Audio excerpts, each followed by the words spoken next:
Welcome to the Psychology World podcast with me, Connor Whiteley, psychology student and international best-selling psychology author of over 30 psychology books, bringing you the latest psychology news, fascinating psychology topics and more each week. If you want to learn more, then please check out connorwhiteley.net/books. And don't forget to like and subscribe to the YouTube video or follow on your favourite podcast app. And here's the show. Hi everyone, and welcome to episode 302 of the Psychology World podcast with me, Connor Whiteley. And today's episode is on what happens during a specific learning difficulties assessment. And it is Wednesday, the 18th of December 2024 as I record this. So today's podcast episode is a very deeply personal episode that I think is flat out brilliant because I learned so much during my specific learning difficulties psychological assessment that happened on the 3rd of December 2024. And funnily enough, since I wrote this blog post, I actually just printed off my diagnostic report, which I think is actually going to be great interesting to read, so I'm really looking forward to it. But in today's episode, you're going to be seeing about what did I learn about this assessment as a psychology student, but also how did I do? How did it impact me as the client? And any tips or tricks that I learned that I might want to incorporate in my clinical practice in the future. So I definitely learned a lot from this, because this was the first diagnostic assessment I've ever gone for. Hopefully, I'm going to have an autism one in the far, far future, but it was really impactful, it's really useful, and I don't think that this will impact my clinical practice in the future. So I'm really excited that I'm able to bring this podcast episode out to you. And I will admit, there will be times when I'm laughing because I did so bad and I'm basically mocking myself. So this is a great podcast episode that you're going to enjoy for sure. So moving on to the psychology news section, we're reading from the British Psychological Society Research Digest. And I will admit that because it's Wednesday and they're not doing any more for 2024, this is from the 12th of September 2024. Let's have a look. So the first one is, storybook tales can keep curiosity burning. Most very young children are insanely curious, constantly exploring and questioning their world. This openness to new discoveries can make them better learners than adults, but research shows that by about the age of 6, their unbridled curiosity starts to wane, and this can hamper their ability to learn and solve problems. Surprisingly, there's been little research into whether it's possible to intervene to stop this decline by the authors of a new paper in the Journal of Experimental Psychology journal, but in their new work on the young children aged 3 to 6, they found simply variating the messages that were embedded in a storybook could keep their flame of curiosity alive. Okay, now that's a fascinating news article because basically this never went away for me, and to be honest, this has only increased over the years. I would say part of this is just autism and having my own special interests. But parking that to one side, I think it's so important as children, as adults, as to be honest, global citizens, to use that term. I think it's amazingly important that we do keep learning. We're always curious. We always want to learn how things work, just so we don't fall into misinformation and fake news there. So that's one angle. But also, learning is just so much fun. Like, I know I keep saying this, but I do this as a podcast because it's fun, because it keeps me learning. Equally, this week is the second week that I've been getting back into my online videos and my online courses, and I'm having such a blast learning new techniques, learning how to do things, and it's just so much fun to keep learning, keep being curious, curious. For example, because of this fiction book that I'm writing at the moment, in this romance, well, one guy is obsessed with food culture, and if you're talking to him, he's got such a passion about food that I'm having to learn quite a bit about food culture. For example, last night I was looking up the history of the spring roll. Today I was looking up gyros from Greece, and what was the other one? Yes, and I was looking at Korean barbecue, for example, because I'm curious, because I'm having so much fun learning. And then on the other hand, like this other guy in the romance, well, he's really in that like coffee culture. So I'm having to learn quite a bit about coffee culture. So it's all about learning, enjoying, just being curious and seeing where it leads you. So even though this isn't directly linked to children, I can definitely say that it does make you more knowledgeable. It makes you more fun. It does make you happier. Just follow your curiosities, have fun with it, and yeah, and definitely keep it alive. And like if you have children in your life or young people, just engage them. Try and make them curious about the world. Make them see the world as this great, wondrous place that we can explore, that we can always be learning more about. So just something to think about. And the last one is varied responses to LSD may muddy microdosing results.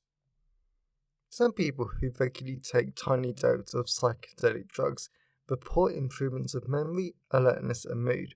For others, though, microdosing doesn't seem to have much of an effect. The results from research are mixed too, with some studies but not all finding small benefits. This has led to some lively debate and a continued scientific interest in the topic, especially given the potential for new treatments that might arise from understanding psychedelics more intimately. In a new study in translational psychiatry, Nadine Hart from Manchester University and colleagues provide a possible explanation for these discrepancies. They found that not everyone's brain responds in the same way to microdoses of LSD.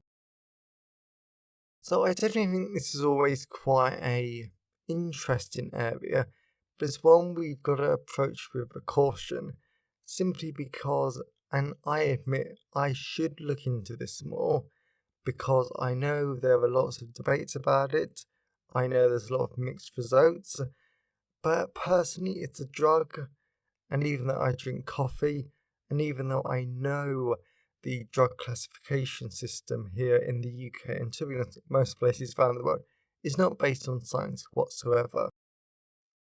So I know this is definitely a hard topic. For example, alcohol, that's a drug, but because it's legal and it has such damaging impact on our health, we don't really think about alcohol as being demonized because it's legal. Equally, caffeine. I drink caffeine quite a bit. It doesn't have an effect on me, but that can also be quite damaging to health. But again, it's legal. So I definitely think this is a tricky one, and to be honest, I really should research it more before I comment on it. But I think that we need more research evidence, and I think this is going to be super specific and super tailored to the individual, just so we know that it's going to give them benefits and not too many negatives. Because whatever happens with these drugs, there will always be pros and cons. But as mental health professionals, it is our duty to our clients to make sure that we always make sure that the benefits outweigh the negatives. And besides from that, because I have very little knowledge on this area, I'm going to stop there because, yeah. But in 2025, I probably should research that area a little bit more for my own knowledge and just so I can keep us all up to date. So I hope you enjoy the psychology news section. So let's move on to the personal update.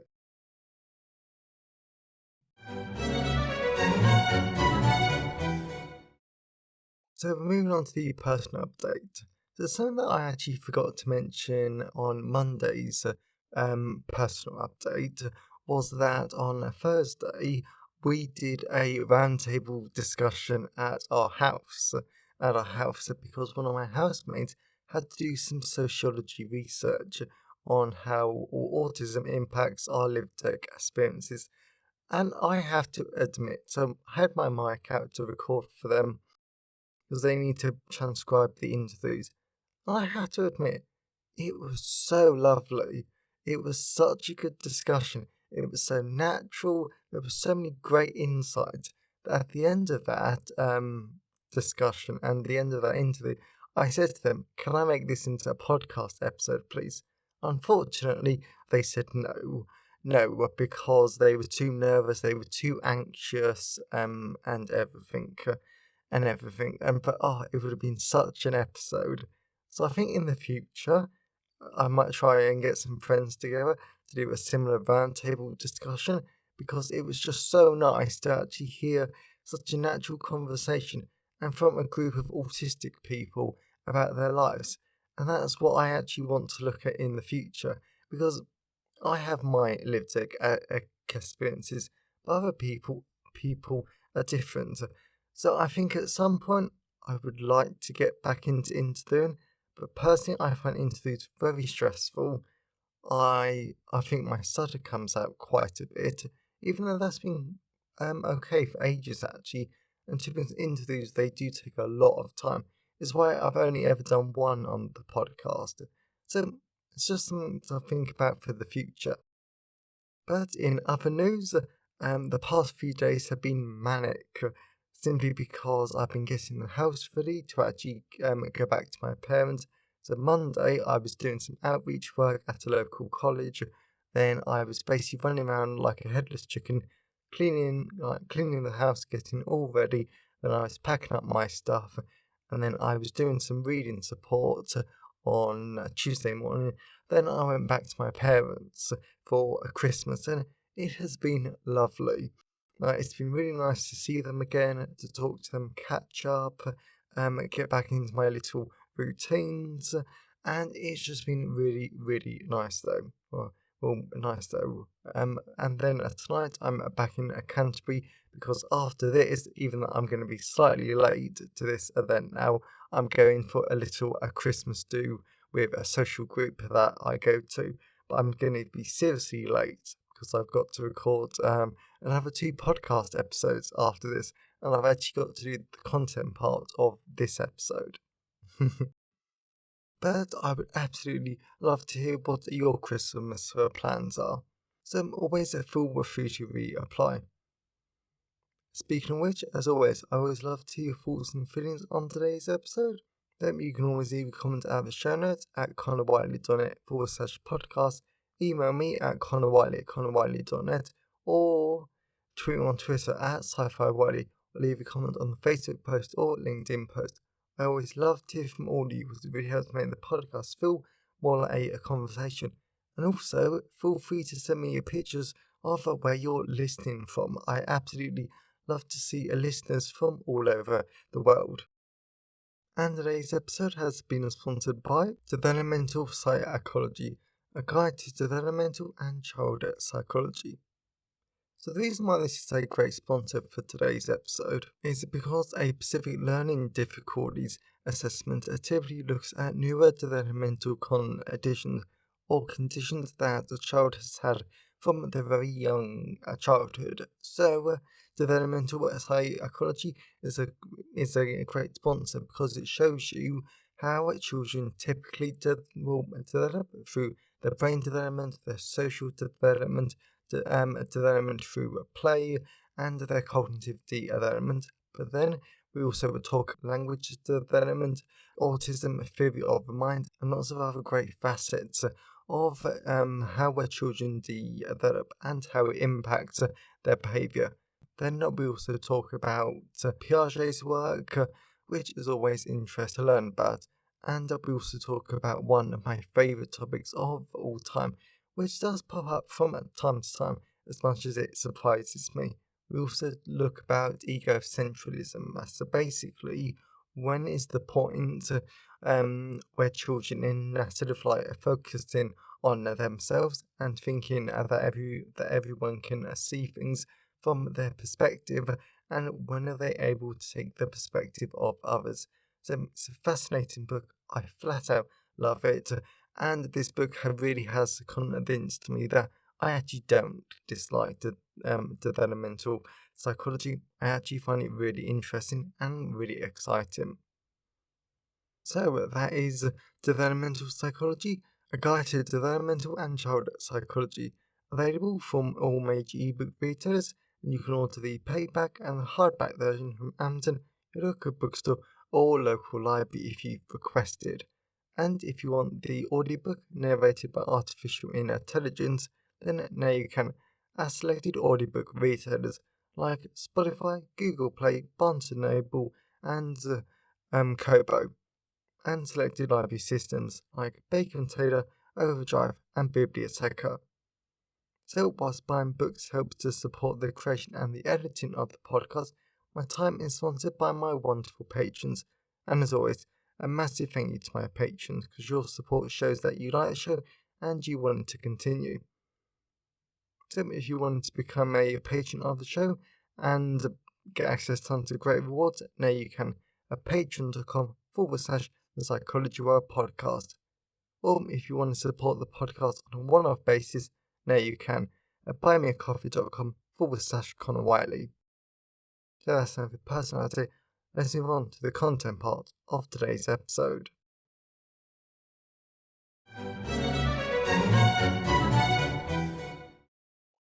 So we're moving on to the content part of today's episode. So we're going to be talking about what happens during a specific learning difficulties assessment. Plus, I should also mention that I was going to mention this in the introduction, but I forgot. So because of this, I have got diagnoses of dyslexia and dyspraxia. So let's dive into it. Why did I want a dyslexia assessment in the first place? And as a quick note to start off this episode, I want to mention that the difference between a learning disability and a learning difficulty is that to have a learning disability, your IQ has to be below 70 points. And you can have dyslexia, dyspraxia, dyscalculia, or dysgraphia, but it doesn't mean that you have a learning disability, especially if you're above 70 IQ points. So I've always suspected that I'm dyslexic because my ability to read words has always been awful. I have always struggled with sounding out words, learning new words, and understanding how to say words. It doesn't matter if they're English, French, Spanish, whatever language. I have always struggled to say them because I don't know how sounds work in words. So, unless I know what the entire word says, I do tend to add and subtract random letters that make no sense. However, this academic year, because I've been living with housemates and words have come up, as well as my ability to read them has been mentioned, I quickly became the joke in the house. That I cannot pronounce words at all, my sense of direction is awful, and my sense of left and right is troubling too at times. Therefore, I looked into it more, and I did fit the criteria for dyslexia as well as dyspraxia, yet I was resistant to get diagnosed for a while because I've been through secondary education, my undergrad degree, and I'm basically done with my master's now. I didn't really see the point of getting diagnosed, and it doesn't impact my life massively. I can still read, write, and learn to a good level, so I was resistant. Also, I had a dyslexia screening back in year 8, so when I was around 14 years old, and that screening showed, I say in air quotes, that I didn't have dyslexia, so I didn't really want to go through the whole process again. However, I was working an information evening at a college in Canterbury for my student ambassador work with my best friend and girl that I always enjoyed talking to. We were talking and my ability to say new words popped up again, and we were all joking about how bad I was at saying words, reading words, and that sort of thing. Then I joked that I should do a dyslexia screening online, because of course they're always accurate. So I did one, then another, and realised the answers both said it was likely I was dyslexic. Afterwards, I didn't really think about it for another day. Then I looked up what my university offers in terms of specific learning difficulties. I found out that they offer diagnosis and a screening test. Now, the thing you need to know about me is I love a freebie. You should also know that even though a lot of my childhood and sexual trauma has been dealt with, I like surviving, and getting a diagnosis might help me to survive and make my life easier in the future. Sometimes you do need to use childhood trauma to manipulate yourself so you don't miss out on very good opportunities like this one. So I emailed my university asking for the screening, so they sent it to me, and I did it later that night. Now I thought it was going to be a quick, silly thing. 90 minutes later, I finally got the results, and the screening test suggested I had a mild form of dyslexia, and the next day the university emailed me. I had to pay £175 for the dyslexia assessment, and they covered the rest, which was at least £200. If you're an undergrad student and you have a household income under a certain amount, then you don't need to pay. But because I'm postgrad, I had to pay for it. I wasn't entirely happy about that, but I did want this diagnosis. I booked the assessment for 3 till 5 p.m. on the 3rd of December 2024. Once that was confirmed, I did the pre-screening questionnaire that asked me a lot of questions that covered different areas of dyslexia, dyspraxia, dyscalculia, and dysgraphia, and I sent it off. What happens during a specific learning difficulties assessment? I have to mention, the funny thing leading up to the assessment was that the company my university uses loves to send me reminders.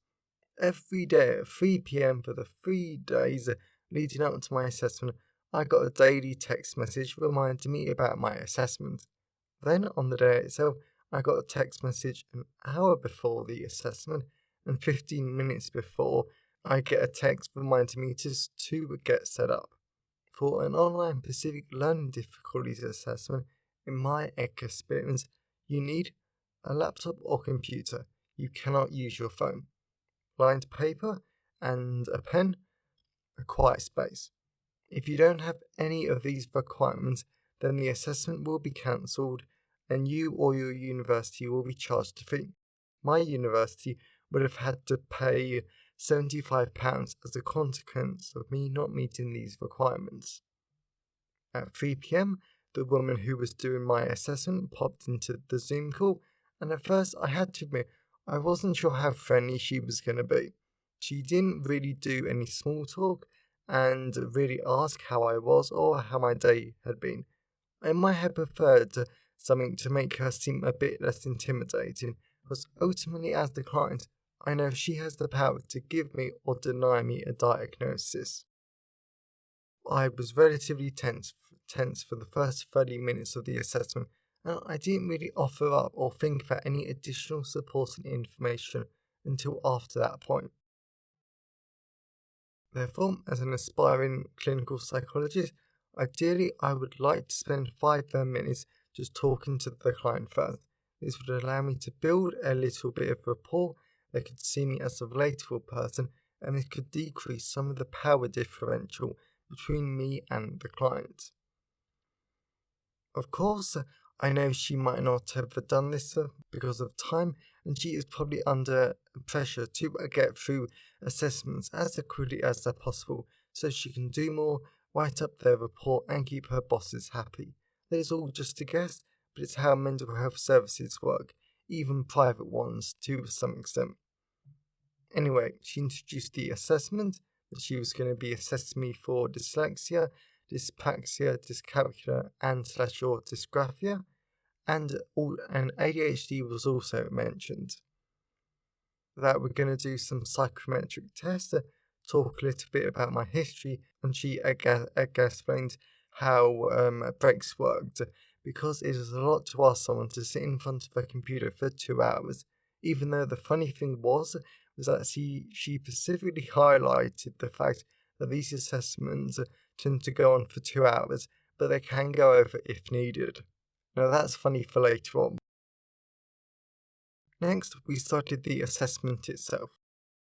Firstly, she asked me what I was hoping to get out of the assessment and diagnosis. I explained how I've struggled with words, sounding out words, and that I was a joke in my friend groups because of it in a bantery way, and that a diagnosis will allow me to be able to explain why I struggle to say, read, and pronounce words.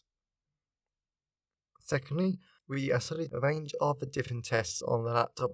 Originally, I could only remember 4, but as I wrote this podcast episode, I remembered more and more of them. I don't entirely remember the order, but I think we started with a numbers sequencing one. And you'll see in the next 2 podcast episodes, people with dyslexia struggle to sequence numbers because of working memory difficulties. Therefore, she said sequences of 1, 2, 3, 4, 5, 6, and maybe 7 numbers long. Then I needed to repeat the numbers as she said them. Afterwards, we did the same, but I needed to say them in the reverse order. For example, if she said 4, 5, 6, 7, then I would need to say 7, 6, 5, 4. And personally, I think she stopped the reverse order sequencing early because I was so bad at it. I don't think I managed to get past 4 or 5. That told her that I struggled with sequencing and indicated possible issues with my working memory. The second test was a pattern or shape manipulation task. I thought I was going to flat out hate this task because the dyslexia screening version I did 2 weeks before was so bad and so awful that I definitely failed it.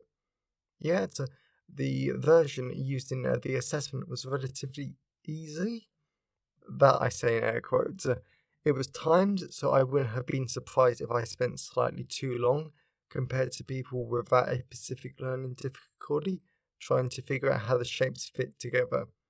The specific task was that on the screen there was a big shape, then below you had different shapes that you could fit together to create the big shape, and each smaller shape had a number.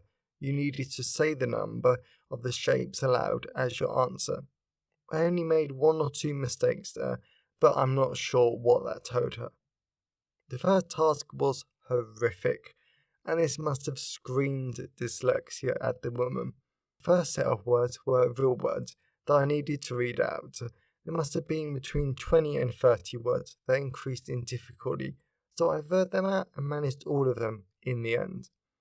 This was the time test, then we switched to nonsense words. However, the words were made up of sounds that I should have easily been able to put together. So you know how to pronounce these effect words. I might have made it to the 6th or 9th word, and she could see how badly I was struggling and how I just wasn't able to say these sounds, and she basically stopped that test. If I was struggling together to put easy sounds together, then I don't think she needed any more information that she would have gotten from the harder sounds. That was so painful for me.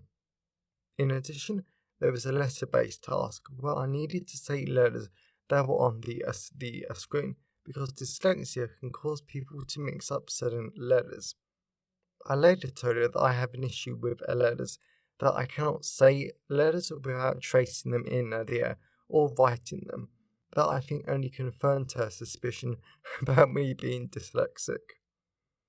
Yet, this is a great lesson in the importance of making sure a client is comfortable with you and you have the rapport so they can open up to you about things that you haven't asked but could be relevant to the diagnosis. Afterwards, we did 2 final tests, but she wanted to talk to me first. How did the dyspraxia conversation go? So this was a very valuable moment for me as an aspiring clinical psychologist because after the word task, I saw how interested the woman got in me. Me failing the word task clearly meant something to her, and judging by the conversation, she was sure she was close to being able to make a diagnosis of something But first, she needed some extra information. Personally, it was seeing her get excited and her having a sort of detective look in her eyes that got me quite excited about clinical psychology. Like I was a case that she wanted to help solve, so she could give me some peace about what specific learning difficulty I had, and this would allow me to get the support I needed. As a result, she started talking to me about my gross motor skills, because I had mentioned a lot of difficulties with throwing, catching, and hand-eye coordination in the pre-screening questionnaire. She got me to talk about the extra lessons I needed to have as a child, because I was so bad at throwing and catching. Also, I spoke about my amazingly bad and rather shocking sense of direction, inability to read maps, and even the sat-nav I struggle with at times. Me finding the sat-nav difficult seriously isn't funny, because I have added an extra hour onto journeys before, because all I did was miss a single turn-in, and it's an awful junction that took me a while to drive back to. Then I missed it again because of my inability to read a sat-nav. And in all fairness, the sat-nav's description of this junction isn't ideal, but if I had read the actual road signs, remember reading is difficult, then I would have been fine.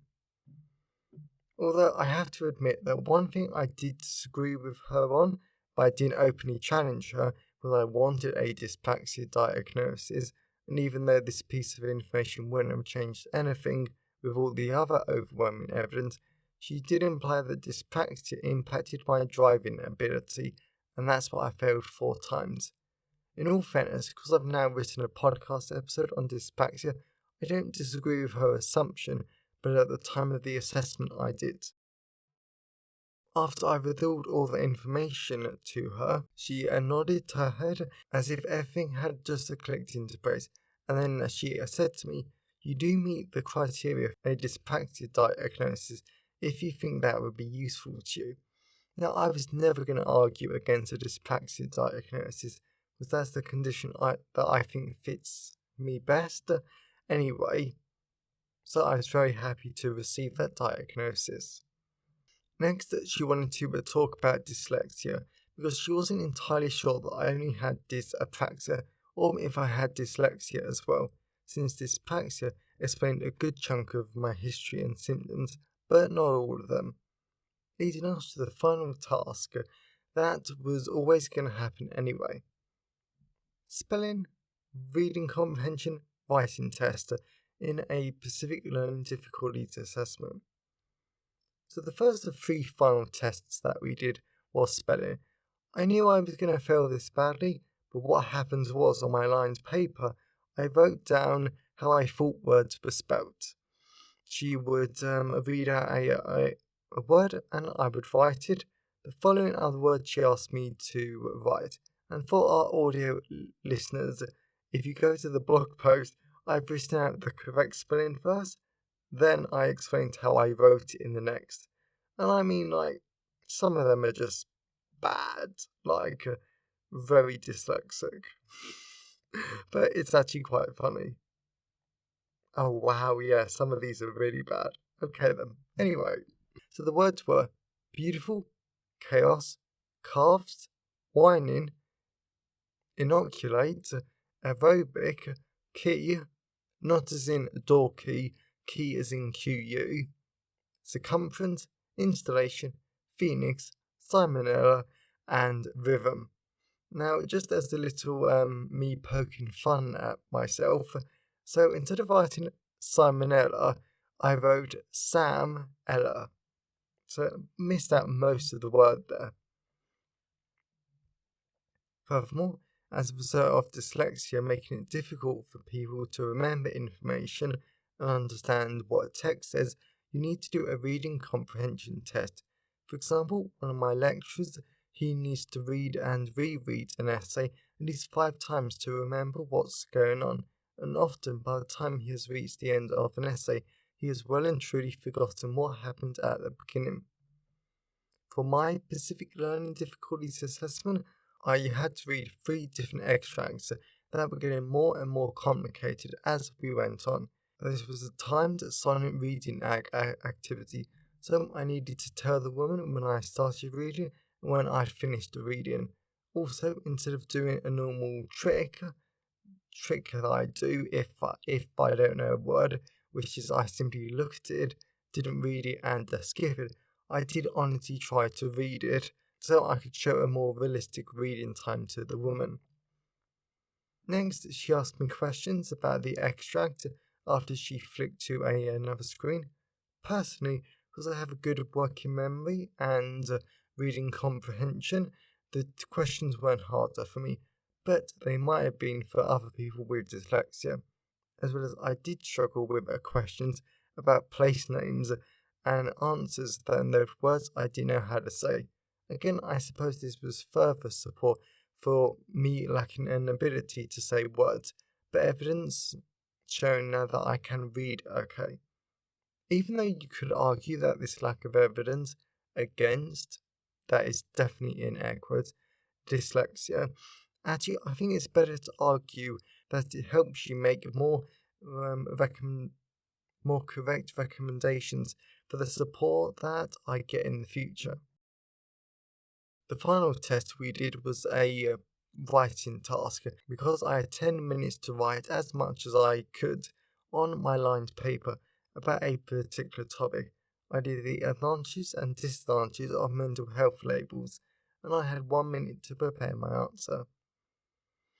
I wrote for 10 minutes, then I needed to take photos and upload them to the web link she sent me. She spent 5 minutes reviewing them, and the first thing she said when she came back was something along the lines of, I could read most of it, but has anyone ever mentioned your handwriting to you? Now, I like to say that I have doctor's handwriting, meaning I am very smart, but you cannot read it. In all fairness, a lot of people can actually read my handwriting just fine, but it can be hard at times. So I said, yes, I've never met a person who hasn't mentioned my handwriting. Of course, she checks my writing for spelling, punctuation, and grammar. She didn't tell me those results, but I know I made a good few mistakes because I just didn't know how to say certain words. And she mentioned a sign of dyslexia is avoiding certain words too. That I confess to, I do all the time. Following this, she wanted to talk to me about my fine motor skills because dysgraphia is basically the opposite of dyspraxia, and you can have both. Dyspraxia focuses on gross motor skills, whereas dysgraphia is all about fine motor skills. We spoke for a little bit about that because dysgraphia does impact handwriting, but as soon as I mentioned I can write 2,700 words an hour through typing, she dismissed that diagnosis as it shows my fine motor skills are fine. Therefore, she gave me the dyslexia diagnosis because it can explain my difficulties with sounds, reading, and pronunciation, as well as it explains my bad handwriting too. I was very happy with that diagnosis. However, you might remember that earlier I mentioned how these assessments typically last for 2 hours and they rarely finished before that. My entire assessment only took 85 minutes because I suspected my symptoms were that clear and I knew what to say about my life to help her make an informed diagnosis. I just found it funny that I managed to knock off 25% of the assessment time-wise because my symptoms were that obvious. What happens after a specific learning difficulties assessment? In my experience, what happens after a specific learning difficulties assessment is that the psychologist or whoever did your assessment will write up a full report and send it to you and your university or whoever you did it through within 14 days. This will be a very detailed and thorough report that will go through all the different elements of the assessment, what parts of the condition you meet, and all the different ways that you might need additional support in the future. After you and your university have both got the report, your university will schedule a meeting with you to discuss what accommodations you need.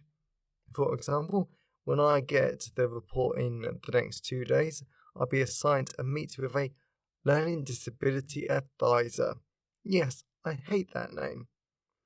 so we can create an inclusive learning plan that will help me get accommodations. I don't really need them, but it's an interesting idea. I know some of the accommodations we spoke about include extra time in exams. I cannot be marked down in presentations for taking a moment longer to think before answering. There were others, but I forgot. Conclusion.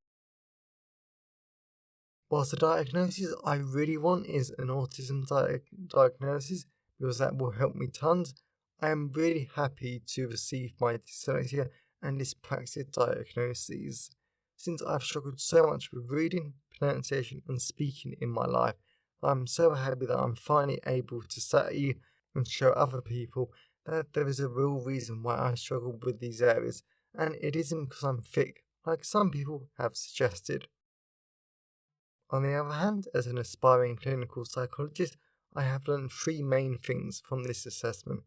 Firstly, I have learned that if there is time, I will always try and spend a few minutes just talking to the other person I am assessing, so they are more comfortable, they know I am a friendly face, and I can try to decrease some of the natural power difference that exists in this situation.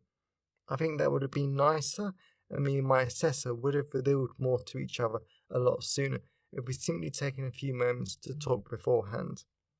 Secondly, I have learned just how much I want to do assessments in the future.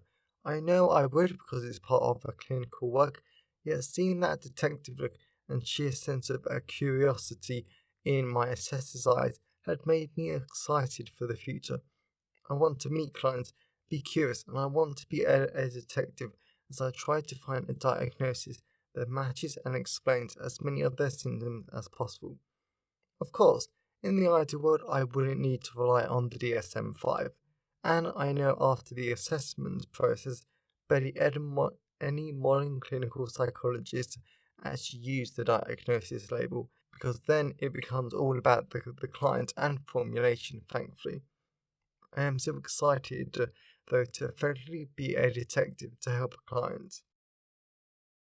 Finally, I have learned that I am really excited about continuing my clinical psychology journey.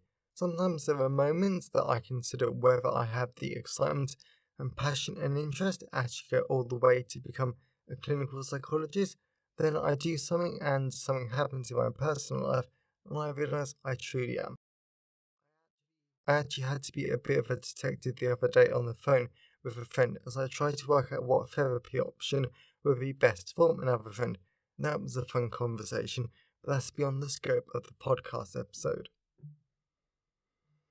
Ultimately, I have these diagnoses. I now know what it's like to undergo a psychological assessment, and I realise I seriously do have the passion to have a career in clinical psychology. I couldn't ask for a better and more useful assessment. So if you're thinking about undergoing a specific learning difficulties assessment because you think you might have dyslexia, dyspraxia, dyscalculia, or dysgraphia, I would say go for it. Nothing bad can happen.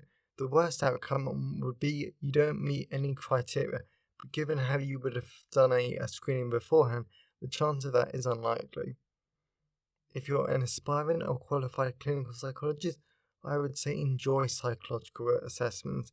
They seem fun, interesting, and of course, they will lose their charm over time as you do them every week. But just remember that each assessment is a chance to transform someone's life, and ultimately, you're potentially giving them a tool to let them access specific services, support, and coping mechanisms that will help them improve their life, decrease their psychological distress, and decrease their psychological distress. There's certainly nothing better than that for a clinical psychologist. So I really hope you enjoyed today's episode and you got something out of it. I know that I did because I learned a lot putting together this podcast episode, undergoing the assessment, and I've been looking at a lot of really fun stuff lately, so I'm very excited for the future. And if you know anyone who would enjoy today's episode, then please share it with them. I'm always really grateful when you wonderful people help spread the word about the podcast. And if you want to learn more, please check out Developmental Psychology, A Guide to Child and Developmental Psychology. Available in all the usual places. And if you want to support the podcast on a monthly basis and get access to some of the great rewards, now you can at patreon.com/the Psychology Word Podcast. Or if you want to support the podcast on a one-off basis, now you can at buymeacoffee.com/Conor Whiteley. So happy Christmas everyone if you celebrate it, and I hope that you have a great day, and I'll see you next time. Found it helpful. Please remember to like the video and subscribe to the YouTube channel and follow the podcast on your favourite podcast app. And if you wanted to learn more, then please check out the backlist of the podcast episodes or my books at conwhiteley.net. So have a great day and I'll see you next time.